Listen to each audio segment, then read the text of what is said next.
তো বিসিএস এ যখন ভাইবা গেলাম ভাইবা পরীক্ষা দিতে যেগুলো আমি পড়েছি আল্লাহর রহমতে ওগুলো আমাকে ধরেছে। এটা তো একটা মিরাকেল। বিসিএস ভাইবা থেকে প্রশ্ন কমার পরে স্কোপ আসেনি, কোথা থেকে ধরবে কোনো ঠিক ঠিকানা আছে? আমার বড় ভাই বোন আলহামদুলিল্লাহ যথেষ্ট মেরিটোরিয়াস, ওরা যখন বিসিএস ক্যাডার হয়ে গেল আমার অবস্থা তো একটু নাজুক, মেধাশক্তি অত ভালো না।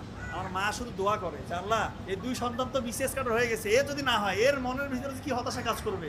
শুধু দিন রাত দোয়া যে আল্লাহ ওকে নিরাশ করো না, চোখের পানি ফেলে দোয়া করতো। তো বিসিএস এ যখন ভাইবা গেলাম ভাইবা পরীক্ষা দিতে যেগুলো আমি পড়েছি আল্লাহর রহমতে ওগুলো আমাকে ধরেছে। এটা তো একটা মিরাকেল। বিসিএস ভাইবা থেকে প্রশ্ন কমার পরে স্কোপ আসেনি, কোথা থেকে ধরবে কোনো ঠিক ঠিকানা আছে? আমিও আল্লাহর কাছে চাইছি আল্লাহ আমি যেগুলো থেকে পড়তেছি ওগুলো থেকে যেন আমাকে ধরে।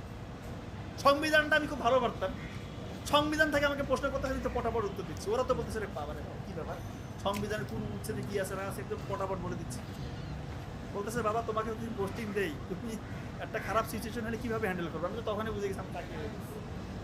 ভাইবা দিলে বুঝে যাবেন যে আপনার চাকরি হচ্ছে কিনা, ওদের অ্যাপিয়ারেন্সে আপনি ওদের অ্যাপিয়ারেন্সে বুঝে ফেলবেন এবং আপনার নিজের মধ্যে কনফিডেন্স চলে আসবে। যখন ভাই ভাই বসবেন বিসিএস এর মতো বড় ভাই ভাই সামনে তিনজন সচিব পর্যায়ের স্যারেরা, তো আপনি বুঝে যাবেন আপনার হালতটা কি। তো সবসময় আল্লাহকে রাজি খুশির জন্য কাজ করতে হবে।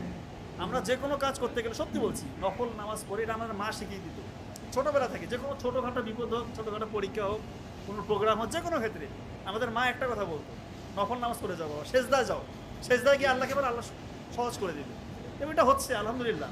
নাও যদি হয় তারপরে করতে হবে।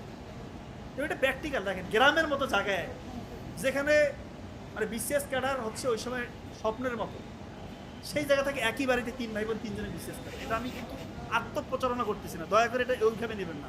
আমি জাস্ট ব্যাপারটা বলছি যে আল্লাহর উপর যদি কেউ ভরসা করে তাহলে তার অবস্থাটা কী হইতে পারে, তার ক্ষতি নাই। দুনিয়াতেও ইনশাল্লাহ কামিয়াব, সফল, পরকালও সফল।